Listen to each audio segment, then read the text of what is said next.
নমস্কাৰ, মই হৈছোঁ উত্তম শইকীয়া। আপোনালোকে চাই আছে আপোনালোকৰ অতি মৰমৰ চেনেল জ্ঞানম। আজি যিহেতু বছৰৰ শেষ দিন 31 ডিচেম্বৰ 2025 বৰ্ষৰ শেষ দিন, গতিকে সকলোৱে নিশ্চয় পৰিয়ালৰ লগত বা ফ্ৰেণ্ডছৰ লগত খানা খাব।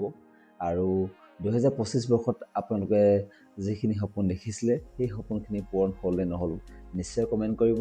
আৰু মোৰ ফালৰ পৰা আগতীয়াকৈ সকলোলৈ ইংৰাজী নৱবৰ্ষৰ বহুত বহুত শুভেচ্ছা জ্ঞাপন কৰিলোঁ। গতিকে আহিবলগীয়া বছৰটোত আপোনালোকৰ নিজৰ যিখিনি সপোন আছিলে সেই সকলোখিনি সপোন যাতে পূৰণ হওক। নিজক লৈ দেখা সপোনবোৰ, পৰিয়ালক লৈ দেখা সপোনবোৰ, মাক দেউতাক লৈ দেখা সপোনবোৰ সকলোবিলাক যাতে পূৰণ হওক। আৰু যিসকল কেণ্ডিডেটৰ 2025 বৰ্ষত নিজৰ সপোনবোৰ পূৰণ নহ'ল, আপোনালোকৰ 2026 বৰ্ষত যাতে সকলোবিলাক সপোন পূৰণ হওক মই তাৰে আশা কৰিম। আৰু Assam TET, ADRE, DSS, DME বা সকলোবিলাক কেণ্ডিডেটৰ যিসকল কেণ্ডিডেটৰ অলপ মাৰ্কছৰ কাৰণে বা অলপ ব্যৱধানত আপোনালোকৰ সপোনবোৰ পূৰণ নহ'ল, আপোনালোকে নিশ্চয় চেষ্টা কৰক 2026 বৰ্ষত আপোনালোকৰ এই সপোনবোৰ পূৰণ হ'ব।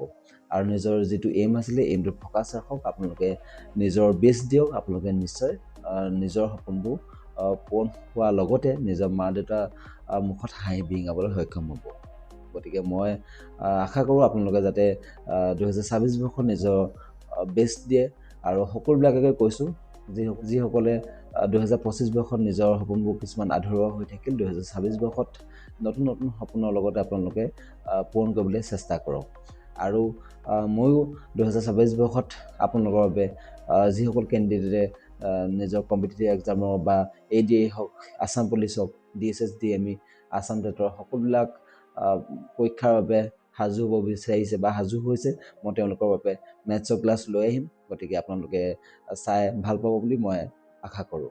আৰু এতিয়া আহোঁ মোৰ কথালৈ। আমি আলোচনা কৰি আছিলোঁ 4500 কেণ্ডিডেটসকলৰ কাট অফৰ কথা। গতিকে মই ইতিমধ্যে 12খন ডিষ্ট্ৰিক্টৰ কাট অফ আলোচনা কৰিলোঁ। এতিয়া আমি আলোচনা কৰিম 6খন ডিষ্ট্ৰিক্টৰ কাট অফ। গতিকে ব'লক আমি 6খন ডিষ্ট্ৰিক্টৰ কাট অফ আলোচনা কৰোঁ। এতিয়া আমি আলোচনা কৰিম district wise cut off LP ক্ষেত্ৰত। প্ৰথমখন ডিষ্ট্ৰিক্ট লৈছোঁ বিশ্বনাথ। আৰু বিশ্বনাথ ডিষ্ট্ৰিক্টত আগৰবাৰ কাট অফ ভেকেঞ্চি নাছিলে, গতিকে বিশ্বনাথত ইউআৰ পোষ্ট আছে 41টা, গতিকে কাট অফ 63+ যোৱাৰ সম্ভাৱনা আছে। OBC MOBC পোষ্ট আছে 18টা, গতিকে কাট অফ 61+ যোৱাৰ সম্ভাৱনা আছে। ঠিক তেনেদৰে ছেকেণ্ডখন ডিষ্ট্ৰিক্ট হৈছে বঙাইগাঁও ডিষ্ট্ৰিক্ট। বঙাইগাঁও ডিষ্ট্ৰিক্টত আগৰবাৰ ইউআৰ কাট অফ গৈছিলে 63.866 আৰু OBCত পোষ্ট নাছিলে, গতিকে বঙাইগাঁও ডিষ্ট্ৰিক্টত এইবাৰ ইউআৰ পোষ্ট আছে 28টা, গতিকে কাট অফ 64+ যোৱাৰ সম্ভাৱনা আছে। OBC MOBC পোষ্ট আছে 10টা, গতিকে তাতো কাট অফ 62+ যোৱাৰ সম্ভাৱনা আছে। নেক্সট আছে 3 নম্বৰখন ডিষ্ট্ৰিক্ট গোৱালপাৰা ডিষ্ট্ৰিক্ট। গোৱালপাৰা ডিষ্ট্ৰিক্টত আগৰবাৰ ইউআৰ কাট অফ গৈছিলে 62.69, গতিকে গোৱালপাৰা ডিষ্ট্ৰিক্টত এইবাৰ পোষ্ট আছে 31টা, গতিকে তাতো 62+ যোৱাৰ সম্ভাৱনা আছে। আৰু গোৱালপাৰা ডিষ্ট্ৰিক্টত আগৰবাৰ OBC কাট অফ গৈছিলে 59.809, গতিকে এইবাৰ 10টা পোষ্ট আছে যিহেতু, গতিকে 60+ যোৱাৰ সম্ভাৱনা আছে। নেক্সট ডিষ্ট্ৰিক্টখন হৈছে গোলাঘাট ডিষ্ট্ৰিক্ট। গোলাঘাট ডিষ্ট্ৰিক্টত আগৰবাৰ ইউআৰ কাট অফ গৈছিলে 61.925, গতিকে গোলাঘাট ডিষ্ট্ৰিক্টৰ এইবাৰ পোষ্ট আছে 42টা, গতিকে 63+ যোৱাৰ সম্ভাৱনা আছে। OBC কাট অফ গৈছিলে 60.673, গতিকে এইবাৰ গোলাঘাট ডিষ্ট্ৰিক্টৰ 19টা পোষ্ট আছে, 19টা পোষ্ট আছে, গতিকে 60+ যোৱাৰ সম্ভাৱনা আছে। তাৰ নেক্সটখন ডিষ্ট্ৰিক্ট হৈছে মৰিগাঁও ডিষ্ট্ৰিক্ট। মৰিগাঁও ডিষ্ট্ৰিক্টত আগৰবাৰ ইউআৰ কাট অফ গৈছিলে 62.464, গতিকে মৰিগাঁও ডিষ্ট্ৰিক্টত এইবাৰ পোষ্ট আছে 23টা। যিহেতু নগাঁও ওচৰতে আছে, গতিকে মৰিগাঁৱতো ইমান এপ্লাই কৰা কেণ্ডিডেট বহুত কম দেখা যায়, গতিকে মৰিগাঁও ডিষ্ট্ৰিক্টত 63+ যোৱাৰ সম্ভাৱনা আছে ইউআৰ ক্ষেত্ৰত। আৰু OBC MOBC মৰিগাঁও ডিষ্ট্ৰিক্টৰ কাট অফ গৈছিলে 59.559, গতিকে এইবাৰ 11টা পোষ্ট আছে, গতিকে 59+ যোৱাৰ সম্ভাৱনা আছে। নেক্সট ডিষ্ট্ৰিক্টখন হৈছে তিনিচুকীয়া ডিষ্ট্ৰিক্ট।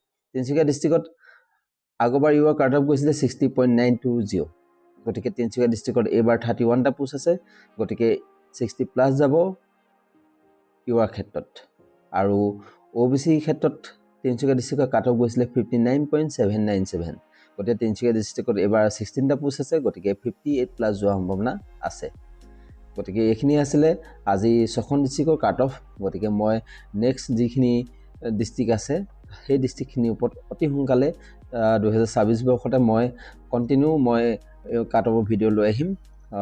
আৰু LP ক্ষেত্ৰতে নহয়, UP ক্ষেত্ৰতো মই কাট অফ ভিডিঅ' অতি সোনকালে আহি আছে। গতিকে চেনেলটোত যদি নতুনকৈ ভিজিট কৰিছে আকৌ এবাৰ কৈছোঁ লাইক শ্বেয়াৰ ছাবস্ক্ৰাইব কৰি দিব, লগতে বেল আইকনটো প্ৰেছ কৰি থ'ব। গতিকে সকলোলৈ মোৰ ফালৰ পৰা আগতীয়াকৈ ইংৰাজী নৱবৰ্ষ বহুত বহুত শুভেচ্ছা জনাই আকৌ এটা নতুন ভিডিঅ'ত মই নতুন বছৰত লগ পাম বুলি আশা কৰিলোঁ। আজিলৈ ধন্যবাদ।